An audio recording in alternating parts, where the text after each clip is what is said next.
Hey team, this is last video. So you survived the monotony of hearing my voice. Hopefully I'm not too bad, but I do want us to really learn this so that we can see if we can impact the care that we're providing here, and if not, then we can make some modifications to it. So I appreciate your patience and your diligence in looking at these. This video relates to the Walker Wheel, and this when we've done research and we've looked at some of the studies, most the studies didn't have a huge impact on necessarily on length of stay, like whether it be the nurse provider rounding part or some of the cyber rounds. But what is new is this feedback loop and feedback mechanism, and this was named for the famous Dr. Walker, who helped us with this idea. And so I want you guys to pull it up in the screen here, and you'll see it's a 24-hour cycle or circle, and you'll see on here different things. First, let's just start at around 8 o'clock in the morning. Remember, that's one of our touch points from a provider standpoint, when we touch base with the charge nurse on the floor and we set kind of our day or our rounding for the day, and prioritize who to see first. You'll see a lot of other touch points along the day, but our nurse provider rounding occurs in the morning there, where we are identifying clinical barriers, also non-clinical barriers that we can then get back to IDT, nursing, case management throughout the day to work on. The idea behind this Walker Wheel is that we will then have different touch points along the day to see where we're at along the continuum of care. So let's just take, for instance, let's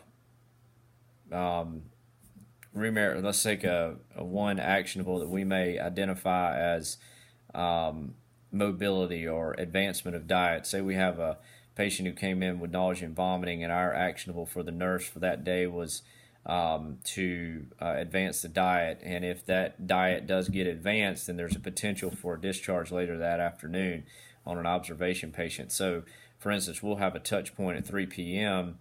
with IDT huddle, and that would be a place where we could then see how that actionable, if that actionable has occurred. If it has, then the action then would be to discharge that patient home. Let's say, for instance, it had not occurred. That would be where the nurse has an opportunity to escalate to you on how you can impact that for the following day. Same thing with case management. There may be some sort of DME that needed to be accomplished or needed to be filled out, and so were you able to do that, or what's the case management's update on that? That's where we get that team together and surface those actionables and then escalate the ones with expected resolution to occur at a certain time at IDT.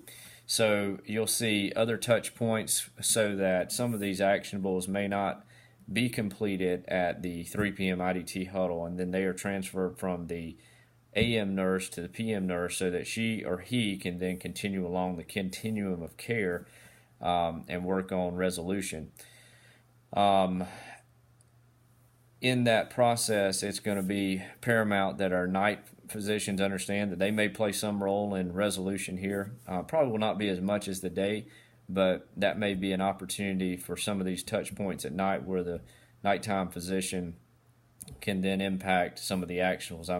Maybe a bowel movement or something that nurse may need a different order for to occur. Keep in mind as we go throughout the night, there are different night huddles for the nurses in this, so there's going to be more activity at night, or more standardized activity. And then finally, as we come into the morning, remember the charge nurses are then handing off back to each other, as are the nighttime nurse with the daytime nurse, so that in this process of 24-hour care, what is fed back in is those folks that we have identified as potential discharges in the morning. Have they achieved what they need to do to continue to leave the hospital, so that that information then is fed back to the physician and the charge nurse at that huddle that they have somewhere between 6 a.m. for Dr. Middendorf and 7 or 8 a.m. for the rest of the folks, depending on kind of how they round. So that's the Walker Wheel. Again, the big overall picture of this is that it is a feedback loop, so that we identify things, clinical barriers or non-clinical barriers that a patient may have, and then have different checkpoints throughout the 24-hour period to resolve those barriers, such that when a patient is clinically ready to leave the hospital, they are able to leave unencumbered and then transition to their outpatient provider. Thank you guys for your patience. Thank you for listening.